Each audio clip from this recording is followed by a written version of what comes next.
Dice así la palabra de Dios: yo, Juan, vuestro hermano y copartícipe vuestro en la tribulación, en el reino y en la paciencia de Jesucristo, estaba en la isla llamada Patmos por causa de la palabra de Dios y el testimonio de Jesucristo. Yo estaba en el Espíritu en el día del Señor. Volveré sobre esta frase. Y oí detrás de mí una gran voz como de trompeta, que decía: yo soy el Alfa y la Omega, el primero y el último. Escribe en un libro lo que ves y envíalo a las 7 iglesias que están en Asia: a Éfeso, Esmirna, Pérgamo, Tiatira, Sardis, Filadelfia y Laodicea. Y me volví para ver la voz que hablaba conmigo, y vuelto vi 7 candeleros de oro, y en medio de los 7 candeleros a uno semejante al Hijo del Hombre, vestido de una ropa que llegaba hasta los pies, y ceñido por el pecho con un cinto de oro. Su cabeza y sus cabellos eran blancos como blanca lana, como nieve, sus ojos como llama de fuego, y sus pies semejantes al bronce bruñido, refulgente como en un horno, y su voz como estruendo de muchas aguas.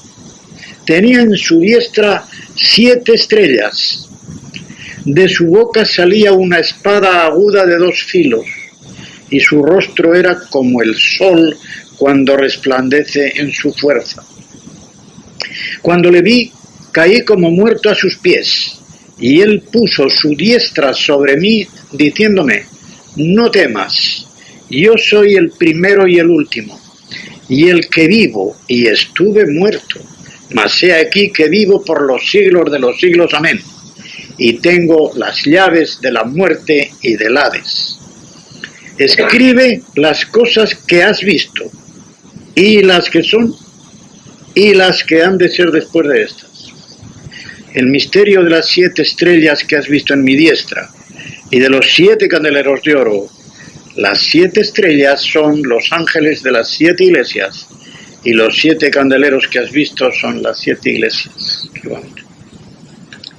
Muy bien, antes de comenzar este primer estudio del Apocalipsis voy a hacer 2 advertencias. Primera, estará bien que todo el que quede con alguna duda, ya sea de lo que se explique aquí o de cualquier otra cosa de este libro que no podemos tocar en detalle, porque si fuésemos palabra por palabra estaríamos aquí no un mes, ni siquiera un año, estaríamos más de un año. Pero, por escrito, como digo, hagan el favor de ponerme la pregunta que quieran y al día siguiente yo trataré de responderla con la ayuda del Señor, como siempre. Y segundo, que para mí es muy importante, quiero que el estudio de este libro aquí, en Gran Canaria, tenga un énfasis especialmente devocional, lo cual no quiere decir que vayamos a pasar superficialmente y decir, bueno, lo que está escrito no tiene importancia, lo que importa es lo devocional. No, pero que el énfasis sea devocional. En otras palabras, que sea un alimento para nuestro espíritu, no solamente de información, sino sobre todo de formación espiritual, de una vivencia que tenga relevancia en toda nuestra vida cotidiana y de aquí en adelante. Con esto ya entramos en tema. El tema de este libro es doble, porque hay 2 niveles. Hay quienes dicen, yo tengo un comentario, es muy bueno, en casa quiero decir aquí, pero se me queda un poco manco. Jesucristo es vencedor, es cierto, pero a un nivel más alto, lo que el libro del Apocalipsis nos dice claramente es: Dios, el Padre, sentado en el trono desde el principio del libro, es soberano. es soberano. Y en este libro demuestra que en los últimos días, que son los que se avecinan y los que especialmente desde capítulo 4 en adelante contemplaremos, va a controlar completamente y a dirigir los destinos de la historia y del mundo hasta llevar la historia a su final, al suyo, no al que quieren los hombres, sino al suyo.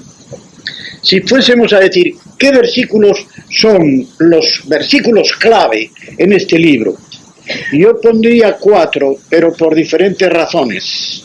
2 que nos explican el dramatismo, que nos explican la contextura, por decirlo así, del libro.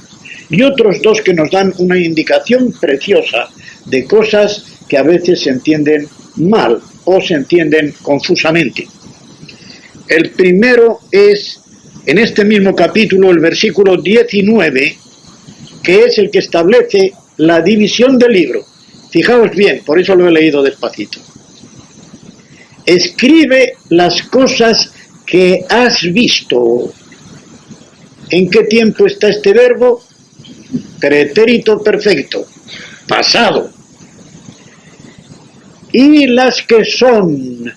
¿En qué tiempo está este verbo? Presente. Y las que han de ser después de esto. ¿En qué tiempo está esto? En un futuro perifrástico. De modo que el pasado, el presente y el futuro se enlazan en este versículo. ¿Cuál es el pasado de este libro? La visión que Juan ha tenido, porque es una visión eterna de entonces para atrás y después para adelante. Las cosas que son van a salir en los capítulos 2 y 3, en la historia de la Iglesia a través de las vicisitudes de estas 7 iglesias, que son modelo de todas las iglesias en cada época de la historia de la Iglesia, y que, según muchos comentaristas, aunque no se puede afirmar fanáticamente, marcan cada una etapa distinta de la historia de la Iglesia. Otro versículo clave, en el capítulo 17 y el versículo 14 encontramos el otro versículo clave, que es el de la victoria final. Dice así, 17:14. Está refiriéndose a la lucha que la bestia y el falso profeta, ya hablaremos más tarde de todos estos personajes, están entablando. Y no solamente están entablando, sino que quieren acabar con el pueblo de Dios. No lo van a conseguir. Y dice la palabra, pelearán contra el Cordero. En este libro es siempre el Señor Jesucristo, recordándonos la palabra Cordero, que fue sacrificado. El verdadero Cordero de Dios que quita el pecado del mundo, como lo apuntó Juan el Bautista. Pelearán contra el Cordero, y el Cordero los vencerá, porque Él es Señor de señores y Rey de reyes, y los que están con Él son llamados, elegidos y fieles. ¡Qué horror! Llamados lo primero, porque el Padre nos ha llamado en Él mediante el Espíritu Santo. Y a cada uno de los que estamos aquí, si somos verdaderos creyentes, ese Dios que desde toda la eternidad, antes de la fundación del mundo, nos escogió en Cristo, Efesios 1:4. Ese que nos escogió cuando llegó el tiempo en la historia del mundo en que cada uno de nosotros tuvo una fecha de concepción y de nacimiento, entonces nos llamó. A ti, a quien te elegí por toda la eternidad, desde toda la eternidad, ahora yo te llamo, y espero de ti que seas fiel, fieles. ¿Es lo mismo ser creyente que ser fiel? No. Yo lo explico de esta manera, en una frase muy sencilla. Creyente es el que se fía de Dios. Fiel es aquel de quien Dios se puede fiar. Creo que me explico. Un creyente que sea carnal se salvará porque se fía en Dios. Ha puesto en Dios, por medio de Jesucristo, todo el peso de su vida pasada y aspira a ser salvo mediante él. Pero si se va arrastrando, desviándose a un lado y a otro de lo que la voluntad del Padre le pide, Dios no se puede fiar de él. Dios quiere fiarse de hombres como Abraham, como David, que son fieles a cumplir su voluntad. Y cuando el creyente va adquiriendo ese hábito de cumplir la voluntad de Dios en la medida, en el tono y en las circunstancias en que Dios se lo va pidiendo, Dios va confiando cada vez más en él, cada vez más en él, hasta poder llegar, si pudiéramos llegar a aquello de que se nos llamase el muy amado como Daniel o el amigo de Dios como Abraham. Pero en realidad a esto nos exhorta la palabra de Dios. Somos santos, dice en Efesios, para un objetivo, no para decir ya somos salvos y vale. Somos salvos para ser santos y sin mancha delante de él, dice ahí. De modo que estos dos versículos tienen una importancia tremenda, el uno al principio y el otro hacia el final. Pero hay otros dos que causan alguna confusión. Versículo 10 de este mismo capítulo, que por eso he dicho, volveré sobre él. Yo estaba en el Espíritu en el día del Señor. Solamente eso, porque lo demás no tiene ninguna dificultad.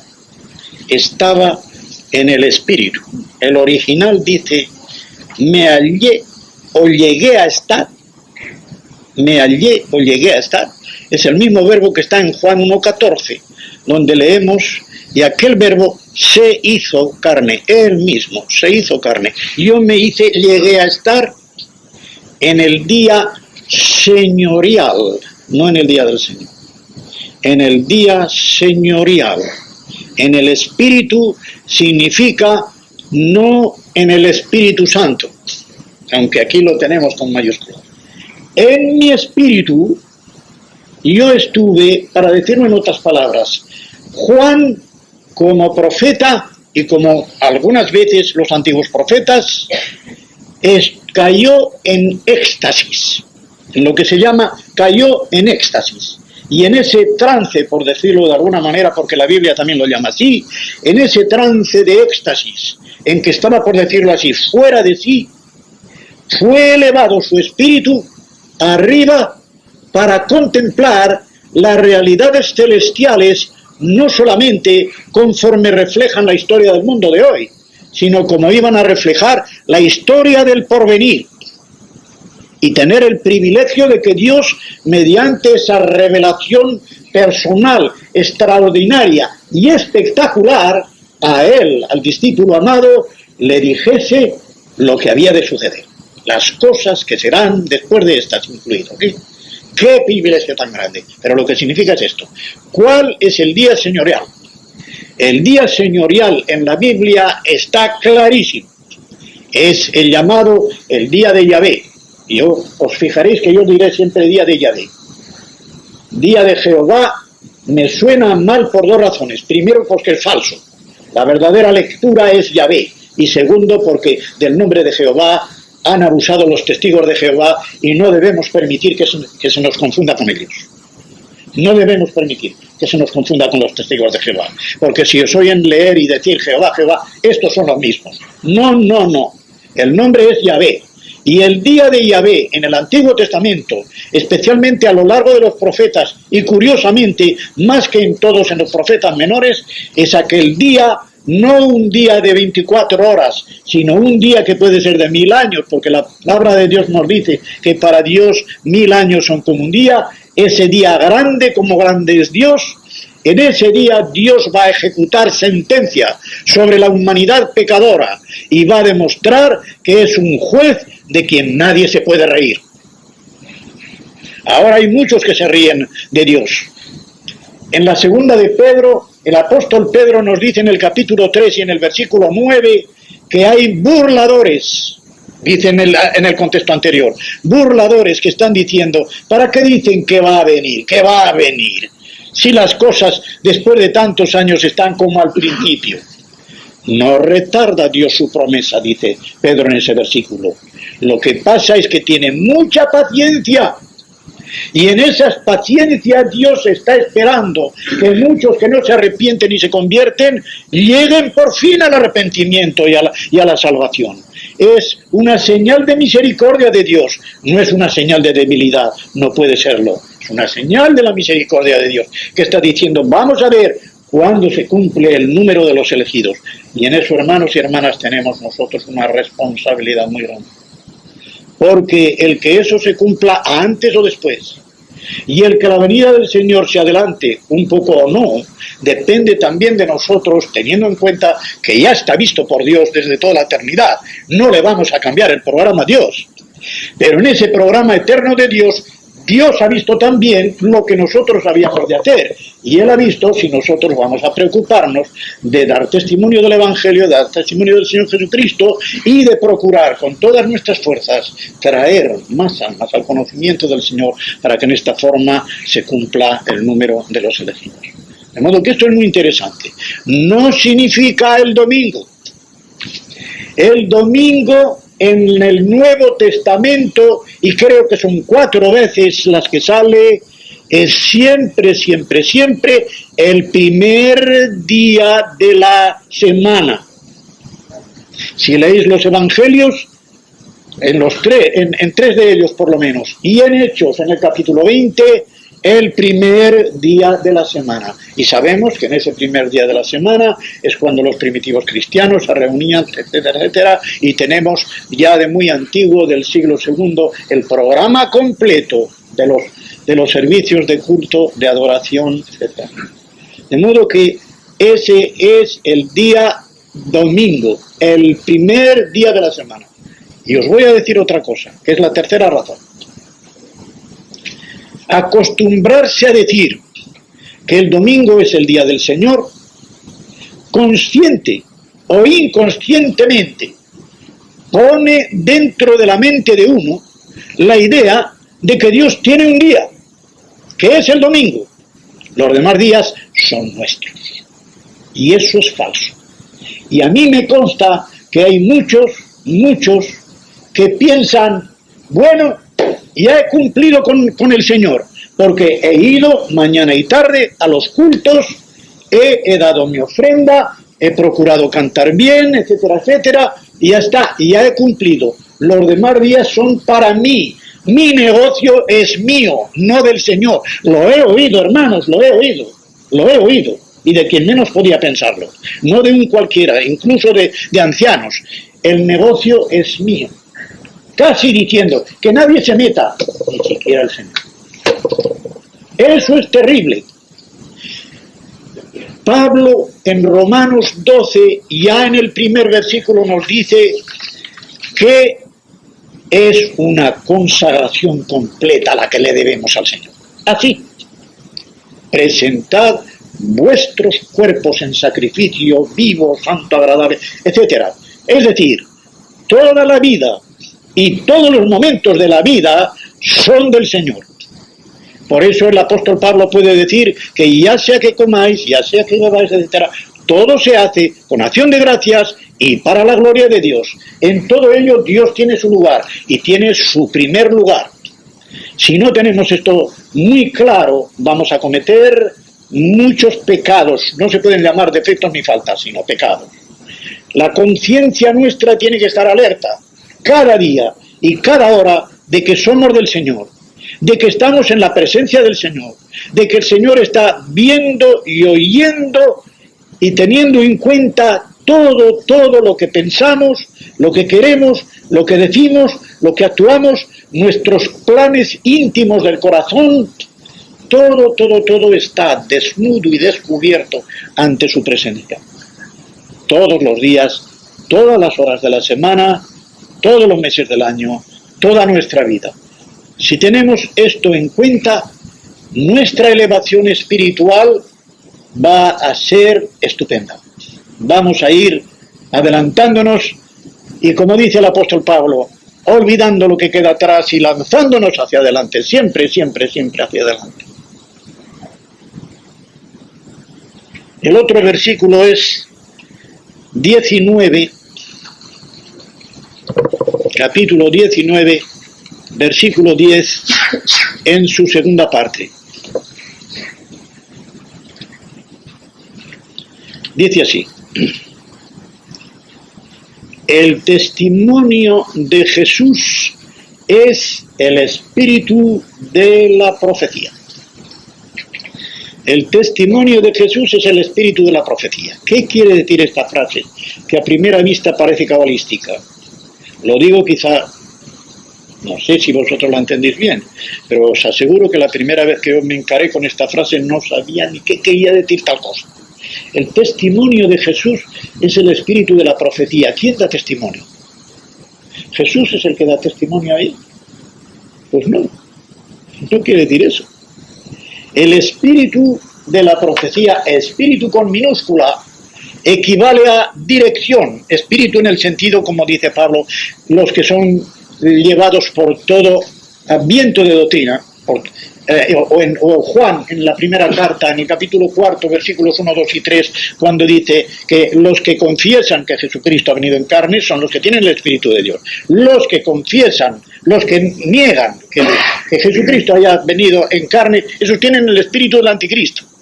De modo que una doctrina, una dirección, un estilo de vida, todo lo que significa una dirección hacia un destino, eso es un espíritu. Porque espíritu es igual que soplo. Y el soplo del viento te indica, sobre todo por medio de una veleta, cuando no está oxidada, por dónde viene el viento. Te lo está diciendo por dónde viene el viento. Pues bien, ¿hacia dónde, para expresarlo en otras palabras? ¿Hacia dónde sopla toda la profecía?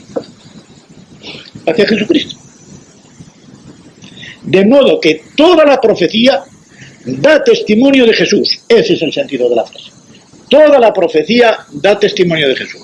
Pero al decir profecía, porque todo este libro, casi en su mayor parte, desde el capítulo 4 en adelante, es profético, que va hacia adelante, podemos extenderlo a toda la Biblia. Y toda la Biblia da testimonio de Cristo. Toda la Biblia da testimonio de Cristo. Así que, por eso, esta profecía, la gran profecía de Juan, que es el Apocalipsis, revelación, desvelación, una cosa que está oculta, se le quita un velo y se pone patente. Y con base en esto podemos decir que, primero, esta profecía de Juan es la profecía, revelación de Jesucristo antes que nada. Hay quienes van al libro del Apocalipsis por curiosidad, a ver, ¿qué cosas hay aquí? Que me lo expliquen. O si alguien que entendiera este libro me lo explicara, porque tiene que haber unas cosas escondidas ahí. Con lo misterioso que parece, si alguien me descubriera estos misterios, lo primordial es Jesucristo. Lo primordial del Apocalipsis es la revelación de Jesucristo y no la revelación de acontecimientos futuros, aunque estos incidentalmente también estén allí. ¿Por qué?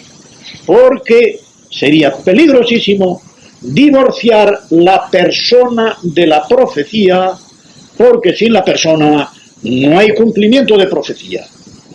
Más aún, si miramos bien al Apocalipsis, veremos que el personaje principal es Jesucristo, que no es incidental, que no entra allí de refilón, porque lo requieren los acontecimientos, no, es que Él es el eje y la base de todo lo que está ocurriendo allí, siempre debajo de lo que es el día de Yahvé, Dios el Padre. De modo que,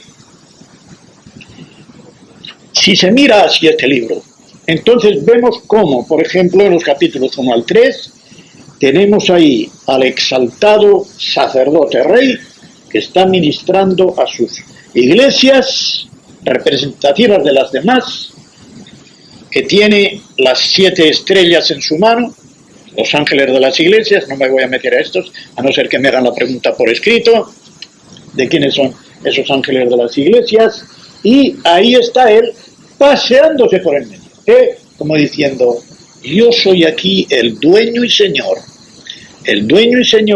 y además voy mirando bien, soy juez, soy también juez. De modo que sacerdote, juez, sacerdote, rey y juez que ministra las iglesias. Los capítulos 4 y 5 hacen una parte aparte de lo demás. Es una porción aparte de los demás. Tiene un tono de eternidad. El capítulo 4 está dedicado al Creador y el capítulo 5 está dedicado al Redentor, al Cordero de Dios. Cordero de Dios que reina, no desde el principio en medio del trono, ya llegaremos allí, al capítulo 5, porque hay una equivocación tremenda en la forma de encarar el versículo ese, el versículo 6 del capítulo 5. Ya lo veremos. En los capítulos 6 al 18 se ve a Jesucristo siempre bajo Dios el Padre como juez de toda la tierra, ejecutando justicia. Y en el capítulo 19 vuelve ya a la tierra como conquistador, rey de reyes. Y ya el libro se cierra con el celestial esposo que introduce a la esposa, la iglesia, en la gloriosa ciudad celestial. Vamos un poco más adelante, siempre con estas reflexiones que digo de carácter devocional, enfatizando algo que acabo de decir. Ningún creyente que se acerca al libro del Apocalipsis debería pensar en estudiar este libro como toda profecía meramente para satisfacer su curiosidad. ¿Qué es lo que hicieron Daniel en el Antiguo Testamento y Juan en el Nuevo cuando recibieron de Dios la revelación tremenda del futuro? Lo podéis leer en Daniel capítulo 10, los versículos 7 al 10. Y aquí en Apocalipsis lo vemos en el versículo 17, que lo hemos leído esta misma noche. Cayeron en tierra como muertos. Cayeron en tierra como muertos. ¿Sabéis por qué? Porque no atendieron principalmente a lo que se les anunciaba, sino a quién lo anunciaba y en la forma en que lo anunciaba. Podemos decir que cayeron muertos, porque cayeron como muertos, porque lo primero que vieron fue el trono de Dios alto y sublime. Isaías 6, versículo 1. Es lo que hizo Isaías. Isaías, después de pasar durante el capítulo 5, 6 veces diciendo, ay de los, qué bonito poner el dedo en otro, ¿verdad? Ay de los, pero ¿qué dice cuando ve la santidad de Dios cara a cara? A Dios sentado en ese trono alto y sublime, ay de mí. Ya no dice ay de los, en vez de apuntar a otros, apunta hacia sí, ay de mí, que estoy muerto, porque han visto mis ojos al Dios alto y sublime, ay de mí. ¿Veis? ¿Veis lo que significa el encararse con el Señor en toda su majestad, en toda su gloria, en todo el aspecto aterrador de su santidad? ¡Ay de mí! Y mirad, hermanos y hermanas, el creyente que no ha llegado a esta posición en la adoración, especialmente en el culto de adoración, no sabe todavía lo que es un culto. No lo sabe. Mientras no nos percatemos de que cuando vamos al culto no vamos a pasar un buen rato, aunque también vamos a pasarlo, sino que ante todo vamos a ponernos en la presencia de nuestro Dios y Padre, que sí es nuestro Padre y podemos ir con toda libertad, pero sin olvidar que es nuestro Dios. No es como un padre de la tierra al cual se puede tratar incluso de una manera irrespetuosa y quizá él lo consienta. Dios no permite que se le trate irrespetuosamente, ni por parte de sus hijos. De modo que lo que el apóstol Pablo repite tantas veces con temor y temblor, también nosotros lo tenemos que hacer cuando nos acercamos al trono de la gracia. Sí, con toda la libertad, hasta que llegamos a su presencia, pero delante de él no le vamos a decir, papito, ¿qué tal estás? Y darle así una palmadita, ¿verdad? Eso se le hace a un padre de la tierra, pero a Dios no se le da una palmadita. Se le trata con el respeto que significa la santidad infinita de Dios. Así que, como tengo aquí, lo que necesitamos es ser verdaderos admiradores de la santidad y adoradores de corazón. No simplemente estudiantes académicos que decimos, vamos a ver cuánto aprendemos. Vamos a ver cuánto aprendemos. Naturalmente que hay que aprender. Sin aprender no se puede vivir. Una vida sin doctrina es una locura. Una doctrina sin vida es fría como el acero de un puñal. La vida y la doctrina tienen que ir acordes, totalmente paralelas, de modo que lo que vivimos lo entendamos y lo que entendemos lo vivamos. Esto es lo que tenemos que hacer. De modo que, repito de otra manera, esa idea de adoración. Al comienzo mismo de este libro, Jesús se presenta a su pueblo y se va a presentar luego a las iglesias en los capítulos 2 y 3 en una gloria majestuosa. Y lo que la iglesia necesita hoy es una nueva conciencia, mejor que conciencia, conciencia de lo que es Cristo y de lo que es su gloria y su santidad. Y otra cosa, esto es una anotación del famoso predicador Campbell Morgan, no sé si la habéis oído, pero este hombre fue en la Westminster Chapel de Londres el antecesor de Lloyd Jones. ¿Habéis oído hablar de Martin Lloyd Jones, del doctor Lloyd Jones? Es más conocido, ¿no?, que Campbell Morgan. Sin embargo, Lloyd Jones fue asistente, ayudante de Campbell Morgan durante bastantes años antes de ser él el propio pastor principal de la Westminster Chapel. Y tiene libros hermosos, pero dice esta frase. Está ya tratando de lo que pasa en Esmirna, de lo que pasa en la Odisea, de lo que pasa en Filadelfia, y después de echar un vistazo a las iglesias y teniendo experiencia suficiente para conocer lo que pasa en las iglesias hoy día, dice lo siguiente. Es cosa muy de notar que la iglesia de Cristo perseguida ha sido la iglesia de Cristo pura.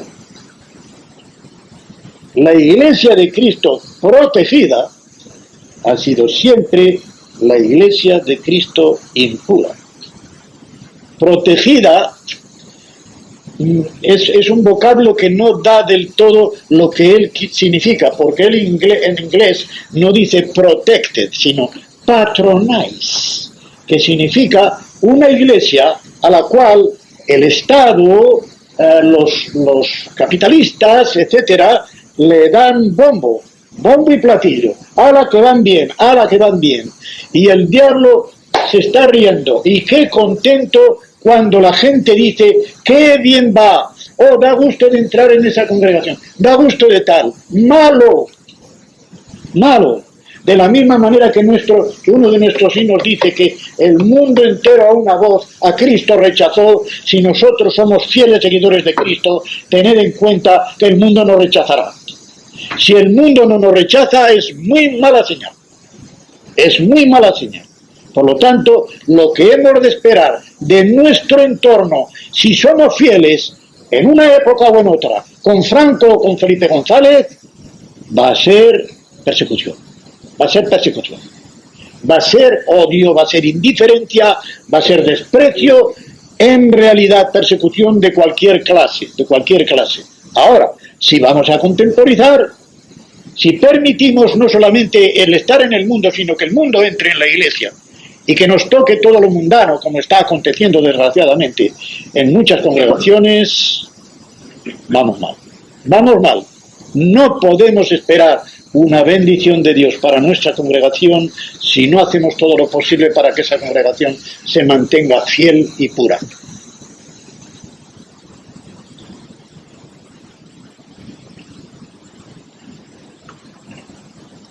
Finalmente, del Apocalipsis son de notar especialmente estas cosas. Estas cosas son las que más hay que notar. Esto casi ya es una especie de división de materia. Su dificultad y su importancia. Estas son las dos notas principales que yo veo en el Apocalipsis. Su dificultad y su importancia. La dificultad del Apocalipsis no da pie para no estudiarlo.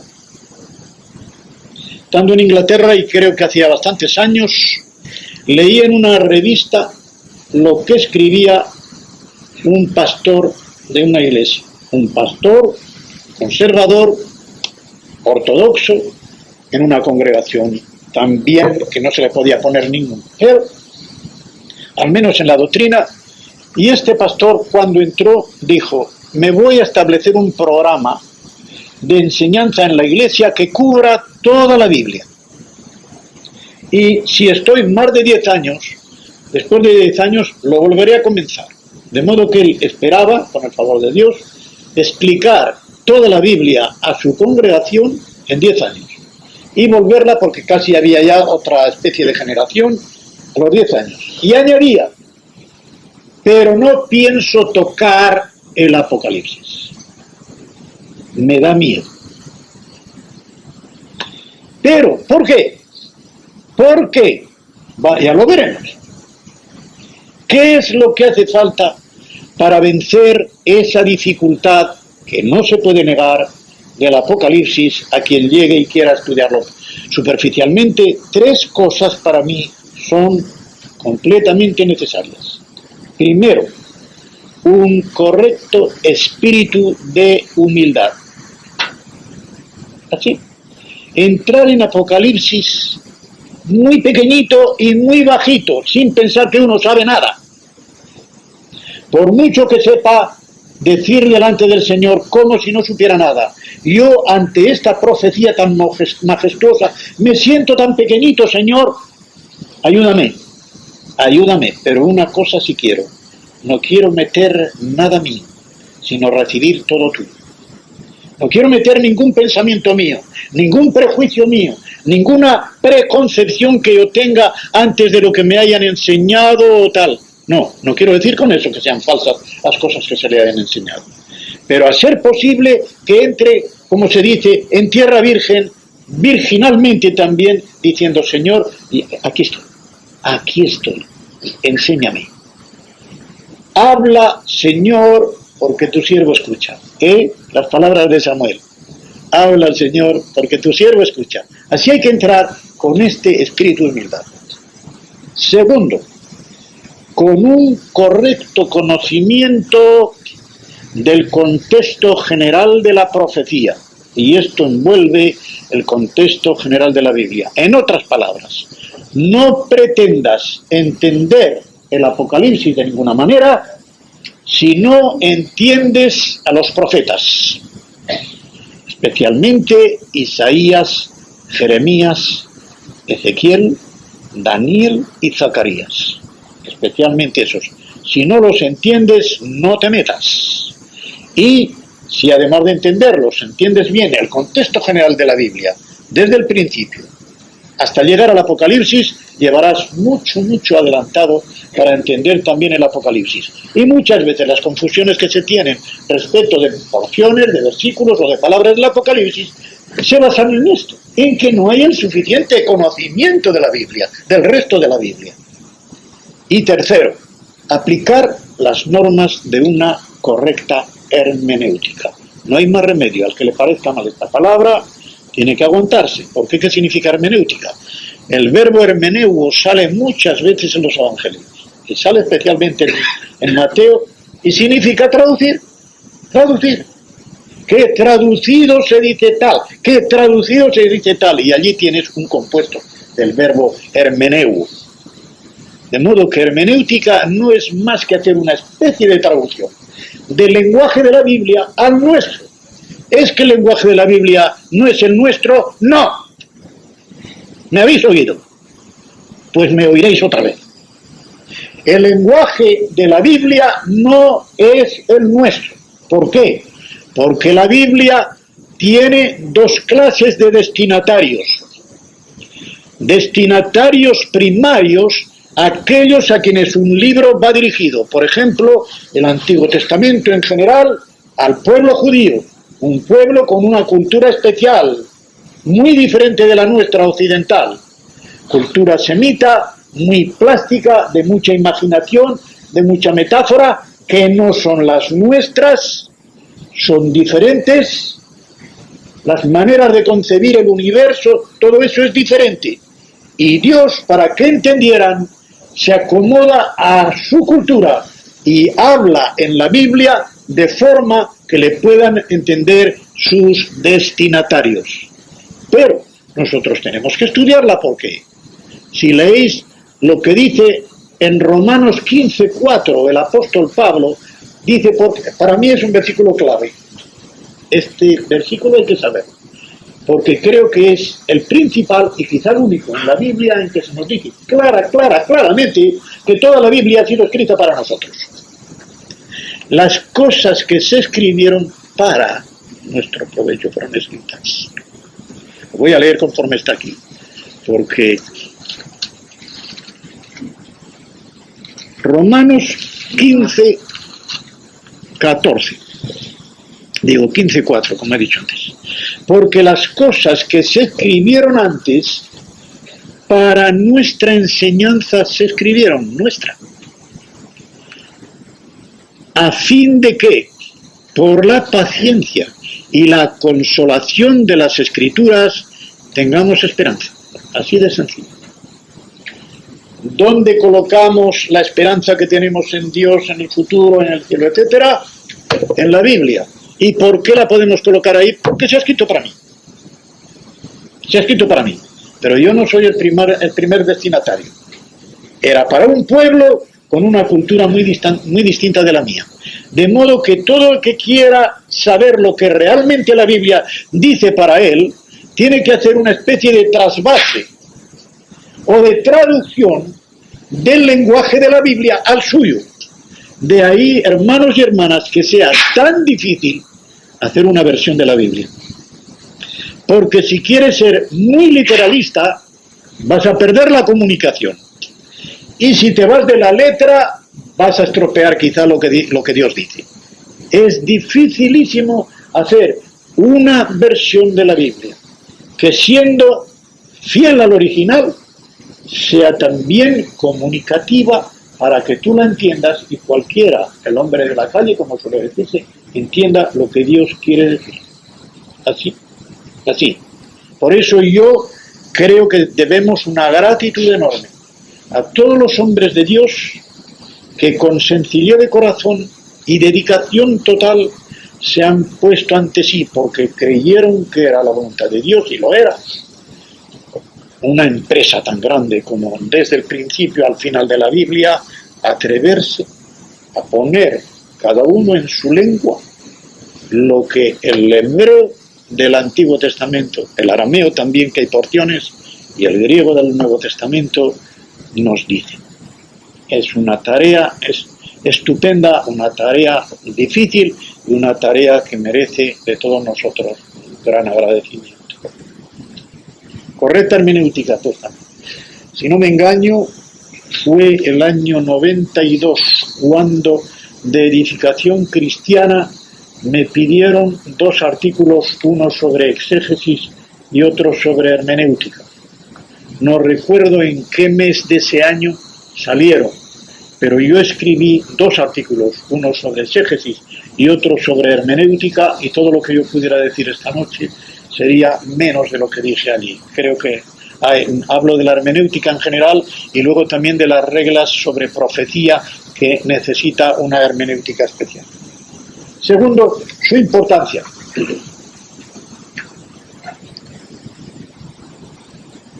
La importancia del libro del Apocalipsis es enorme, enorme. Yo aquí pongo 4 razones y he visto que otros autores ponen hasta 10 y hasta 12.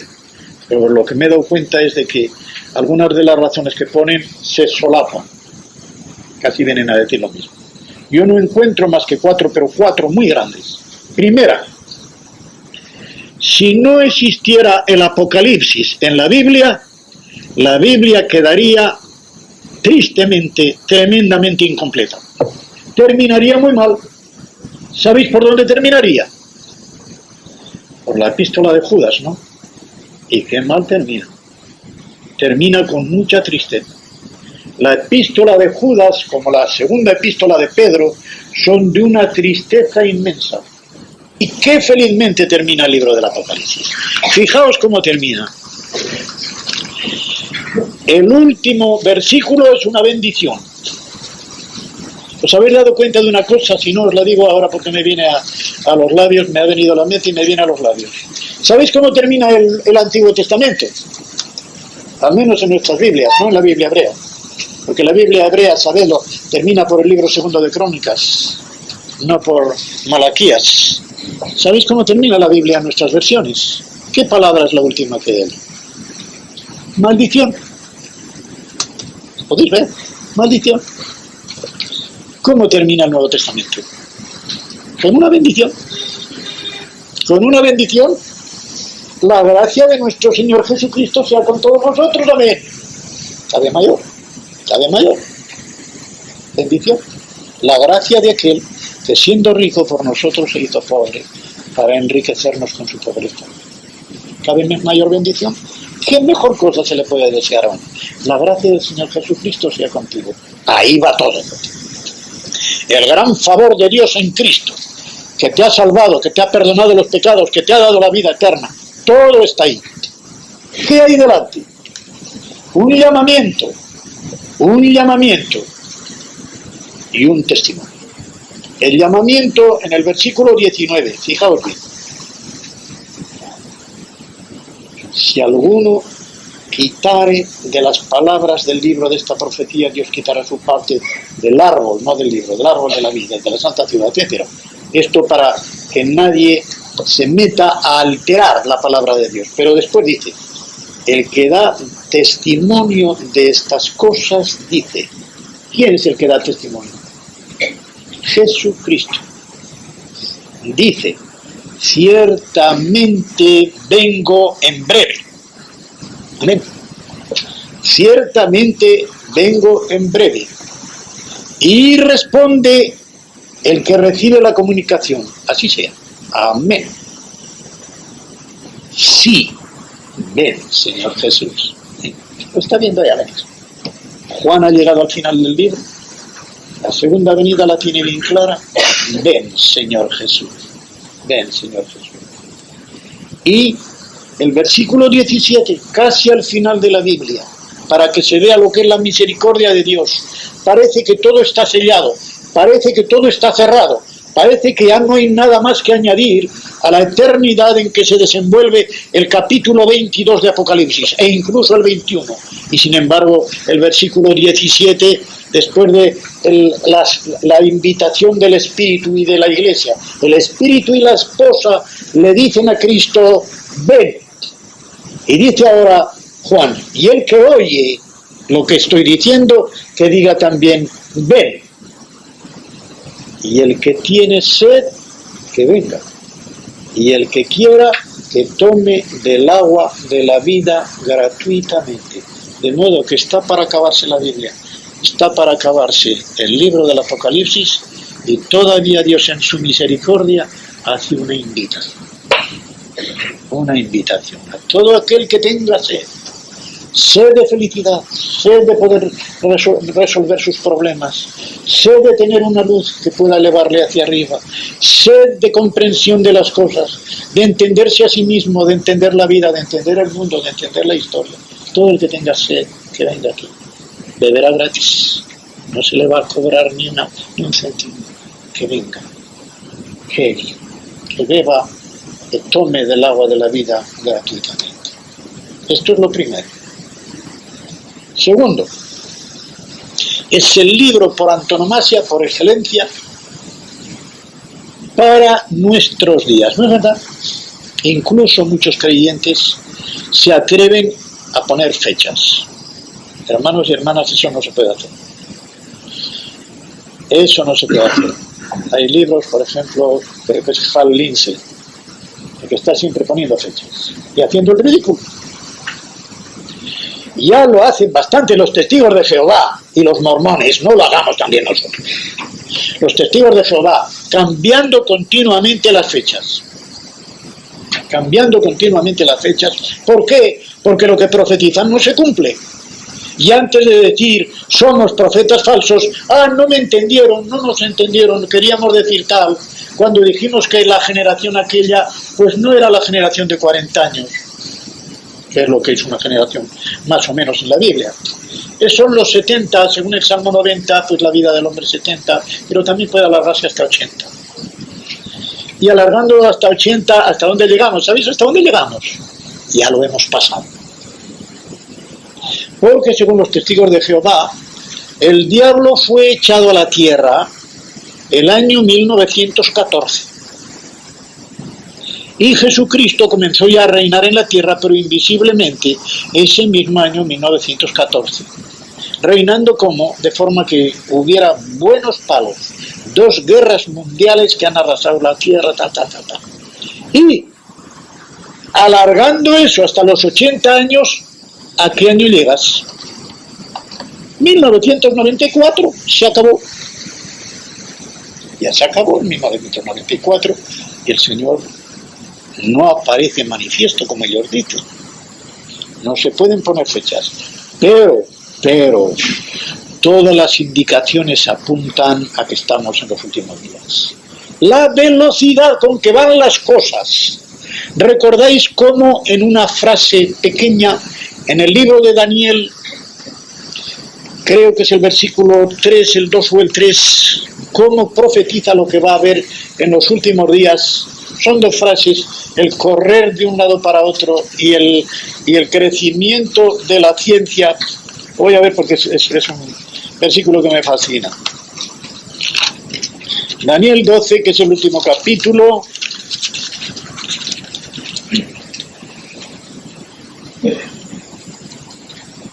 Es el versículo 5. No, tampoco. No, perdón.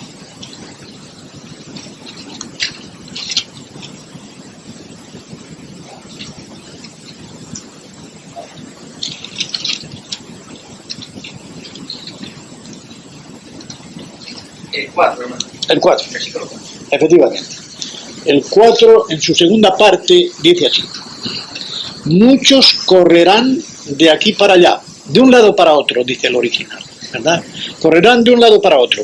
Es decir, irán a un lado y volverán, irán y volverán, irán de un lado para otro. Que da 2 ideas. Primera, la de inestabilidad, que no tienen reposo. Gente que no tiene reposo y que tiene que estar siempre de una parte a otra, siempre de una parte a otra. ¿Cómo anda ahora un avión para ir a tal parte? Uy, que se me hace tarde en mi negocio, tal, otra vez a tal. Y como pueden, hoy día en 3 horas se puede ir de Madrid a Nueva York. Pues venga, desayuno en Madrid, como en Nueva York, meriendo en Pekín y vuelvo a cenar a Madrid. Qué rico, ¿verdad? Y prisa. Y la ciencia, el conocimiento, quiere decir, siempre que se habla de ciencia en la Biblia, la verdadera palabra es conocimiento. El conocimiento, pero aquí no es el conocimiento de Dios, no es el conocimiento experimental, no es un conocimiento espiritual, es el conocimiento científico, mundano. Ese conocimiento es el que está alcanzando unas cimas tremendas y decimos, pero ¿cuántos saben? Esos sabios, los inventores, los científicos, cada día te abruman con un invento nuevo. Pero si escucháis lo que dice la radio o lo que se pone por televisión, cosas que ponen los pelos de punta. Pero ¿a qué cosas se atreve el hombre? ¿A qué cosas se atreve el hombre? Esto está profetizado aquí. Pues bien, las señales de los tiempos es que nos estamos acercando al final.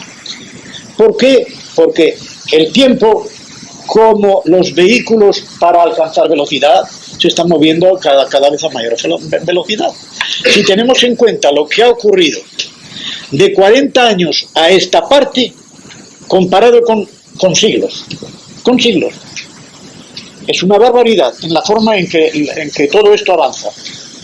Y con esto, para nosotros, que es lo que importa, nos avisa que hemos de tener una consolación en la palabra. Pase lo que pase en estos días, una preparación. Preparados para cuando el Señor venga. Que no nos tome sin preparar. Preparados siempre. Doble preparación. Preparados siempre para dar testimonio. Primera de Pedro 3:15. Y preparados siempre para presentarnos en su presencia. Y luego, sentido de la responsabilidad de los tiempos en que nos ha tocado vivir. Tercero, el Apocalipsis es el único libro que comienza con una bienaventuranza después del saludo, después de la explicación de lo que es revelación de Dios que hizo a Jesucristo, tal.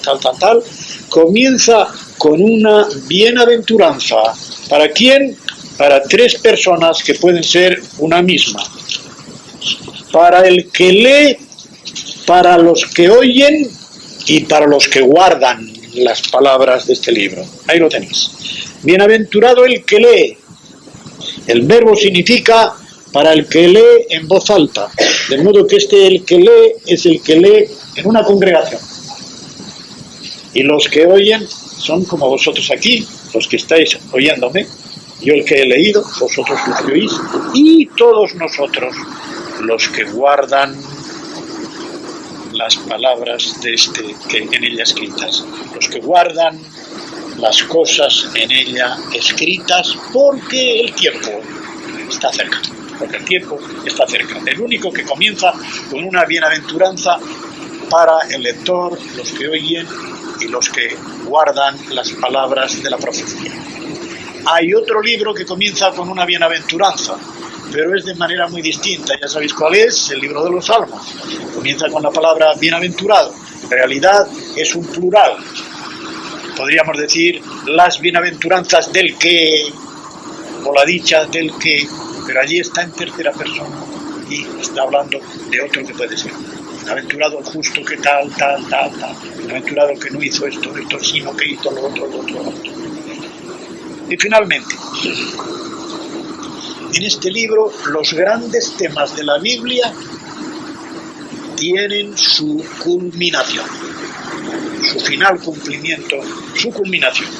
Yo encuentro que los temas principales de la Biblia pueden dividirse en tres grandes sectores. Los tres se cumplen aquí. Primero, la soberanía final de Dios y de su Cristo, como en el Salmo segundo. El Salmo segundo es una profecía de esto, una profecía parcial, un avance del Apocalipsis en este sentido. De modo que la soberanía final de Dios y de su Cristo. Segundo, las promesas para nosotros de una vida eterna y gloriosa. Esto donde mejor se ve en el libro del Apocalipsis es en el capítulo 22. Si se leen bien los versículos 3, 4, 5, no habrá más maldición. El trono de Dios y del Cordero estará en ella, en la ciudad celestial. Atención, sus siervos, lo que se llama los esclavos, pero los esclavos de Dios son los más libres que hay. Sus siervos, ¿qué dice? Les servirán. ¿Cuál es el verbo para servir aquí? Es el de ministrar en el culto. Sus siervos le rendirán culto. Sus siervos le rendirán culto y verán su rostro y su nombre, el de Dios, estará en las frentes de cada uno. Y después de decir que no habrá más noche, no tienen necesidad de luz de lámpara ni de luz de sol, porque Dios el Señor los iluminará. Reinarán por los siglos de los siglos. Reinarán por los siglos de los siglos. Eso quiere decir que si se une el final del versículo 3 con el final del versículo 5, tenemos el famoso refrán: servir a Dios es reinar. ¿Lo habéis oído alguna vez? Servir a Dios es reinar. ¿Es bíblico? Sí, ahí está. Versículo 3, le servirá. Versículo 5, le reinará. Servir a Dios es reinar. De modo que en el cielo todos reyes, todos sacerdotes, todos profetas con gran conocimiento de todo lo que Dios ha revelado y sirviendo en culto de adoración al Dios tres veces santo y al Dios trino. Y finalmente,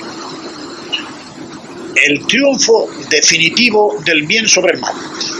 El conflicto entre el bien y el mal se entabló no en el capítulo 3 del Apocalipsis, en mi opinión, que es la de muchos comentaristas, y creo que está bien clara, en el versículo 2 de la Biblia. ¿Qué dice el versículo 1 de la Biblia? En el principio creó Dios los cielos y la tierra. Versículo 2. La tierra estaba desordenada y vacía. Tou babou. ¿Hace Dios alguna cosa desordenada? ¿Verdad que no? ¿Verdad que todo lo que Dios hace es con orden? ¿Quién puso este desorden del versículo 2 de la Biblia? El diablo. El diablo. ¿Cuándo? No nos lo dice, pero claramente se puede pensar más. El día en que Luzbel, el día en que Satanás se rebeló contra Dios porque quiso ser como Dios y escalar el trono de Dios para ser igual al Altísimo, él que no era un serafín, porque si hubiera sido un serafín estaría ardiendo en el amor de Dios, cerca de la presencia de Dios, sino un querubín, uno de los nobles, y la nobleza no da espiritualidad, sino que da arrogancia de ordinario. Y a Satanás le dio una arrogancia tan grande de verse al mando de la creación, esta yo creo de nuestra galaxia, y al mando de tantos ángeles, que dijo: quiero ser un poco más, quiero ascender. ¿Y quién queda por encima? Solamente Dios. Pues allá voy, quiero ser como Él. Y así tentó a nuestros primeros padres: seréis como Dios. Lo mismo que le había ocurrido a él. Y como era un mentiroso, un engañador y un asesino, él, que había visto lo que Dios había hecho con él, castigándole, quería que la ruina que a él le había venido le viniera también a la primera pareja. ¡Hala! Que se fastidian. Que se fastidian. De modo que él fue el que introdujo el caos ahí. Y entonces viene el Espíritu de Dios, que es, como yo siempre digo, el agente ejecutivo de la Trinidad. Y ya se me pasaba una cosa que no la tengo escrita, pero la quería decir. Para entender bien todo el plan, tanto de la creación como de la salvación, como de la glorificación, etcétera, hay que tener en cuenta que todo lo que sucede, ya desde el principio de la Biblia hasta el final, es esencialmente trinitario. Trinitario. Quiere decir que las tres personas que hay en Dios, las tres actúan, pero cada una poniendo su marca peculiar. Y esta marca peculiar se va a conocer de la siguiente manera. La voy a expresar en la frase que siempre digo, la he explicado en la orotava en el auxilio de Cristología. Dios el Padre es el que todo lo planea, todo lo programa. Por eso Él es el que elige, escoge, llama, predestina, etcétera, etcétera. Él es el que todo lo planea y todo lo programa. El Hijo es el que lo lleva a cabo. Por eso Él hizo la redención mediante su sangre, para llevar a cabo el plan de Dios. Y el Espíritu Santo es el agente ejecutivo que aplica a cada persona individualmente lo que el Padre programó y lo que el Hijo lleva a cabo. Si se entiende esto, se entienden tantas cosas. Se entiende primero lo que es la Trinidad, porque hay tres personas. Se entiende lo que es Dios para nosotros, en sus tres personas con sus peculiaridades. Y se entiende después todo el resto de la Biblia, que está en forma esencialmente trinitaria. Pero hay una porción que la voy a dejar con vosotros, no la voy ni a leer. La porción para mí más importante en el aspecto trinitario está en el capítulo 1 de la Epístola a los Efesios, donde después del saludo y la bendición el versículo 3 empieza la obra del Padre, hasta el versículo 6 inclusive. El versículo 7 es la obra del Hijo, hasta el versículo 12 inclusive. Y los versículos 13 y 14 nos dan la obra del Espíritu Santo. Se ve clarísimamente allí. Y viendo y entendiendo esa porción, se entiende muy bien todo el resto del Nuevo Testamento respecto de lo que es la Trinidad para nosotros.